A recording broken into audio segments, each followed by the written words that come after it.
有时候，一个精彩的故事能够吸引观众追剧；有时候，一段动人的感情线能够让观众深深共鸣；而有时候，仅仅是两位演员同框出现的瞬间，就足以让人忍不住反复观看。最近，随着直到烈日燃烧相关内容不断曝光，越来越多观众开始讨论同一个话题：翟依莹和马小雨的搭档真的太有感觉了。不少网友表示，自己最喜欢的并不仅仅是剧情本身，而是两人在镜头前所展现出来的默契与自然。这种感觉很难用简单的语言去形容，因为真正优秀的搭档从来不是依靠刻意制造的甜蜜感吸引观众，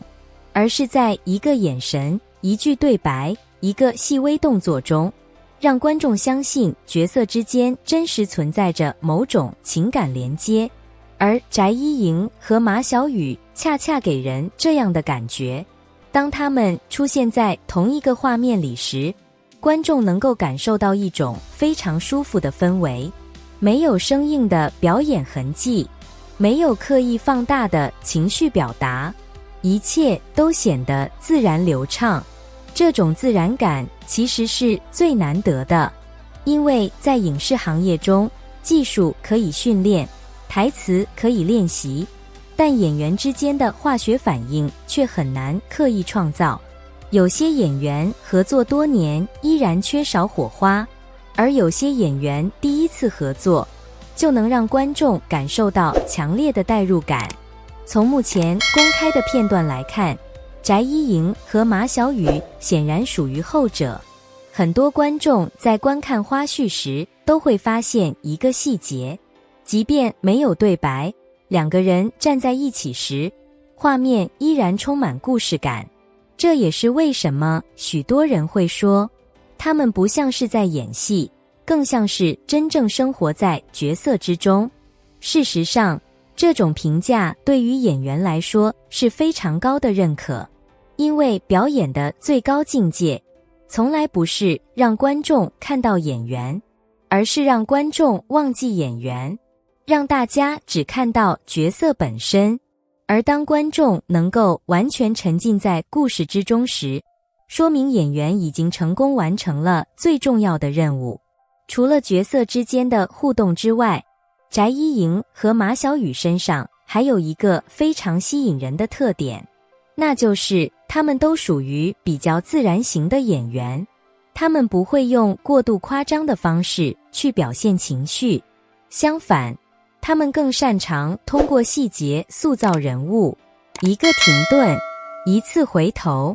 一个眼神变化，这些看似不起眼的小动作，却往往能够产生比台词更强烈的感染力。而当两位擅长细节表演的演员相遇时，自然会碰撞出不一样的火花。许多网友在社交平台留言表示，每次看到两人同框，都会不自觉露出笑容，甚至有观众开玩笑说，剧情还没开始，我就已经被他们的氛围感吸引住了。虽然这句话带着几分玩笑意味，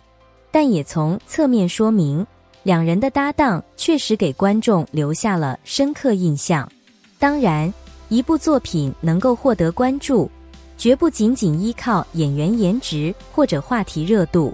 真正能够留住观众的，依然是角色和故事。而从目前观众反馈来看，直到烈日燃烧之所以引发期待，很大程度上正是因为角色关系充满成长与变化。观众希望看到人物如何面对挑战，希望看到情感如何一步步发展，也希望看到他们如何在经历风雨之后完成蜕变。而这种期待感，恰恰是优秀作品最珍贵的部分，因为观众不是单纯想看结果，而是愿意陪伴角色一起经历整个过程。对于演员来说，这也是一种幸运，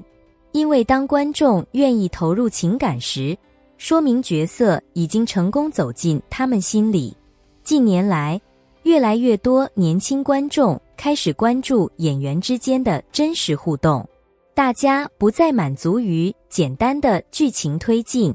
而是希望从细节中感受到角色的情感变化。在这样的背景下，翟依莹和马小雨的合作显得格外有吸引力，因为他们所展现出的不是刻意营造的浪漫，而是一种循序渐进、自然发展的情感氛围。这种表达方式反而更加容易打动人心。很多经典影视作品之所以多年后依然被观众怀念，原因就在于此。观众记住的从来不只是某一个高光时刻，而是那些细腻真实的情感瞬间，一个眼神，一句关心，一次默默陪伴。这些细节最终构成了角色之间最动人的故事。从目前的讨论热度来看，翟依莹和马小雨无疑已经成为不少观众关注的焦点。大家期待他们在作品中的表现，也期待看到更多精彩互动。而对于演员来说，能够通过角色与观众建立情感连接，本身就是一种成功。未来，直到烈日燃烧是否会成为观众心中的经典作品？翟依莹和马小雨的合作是否会带来更多惊喜？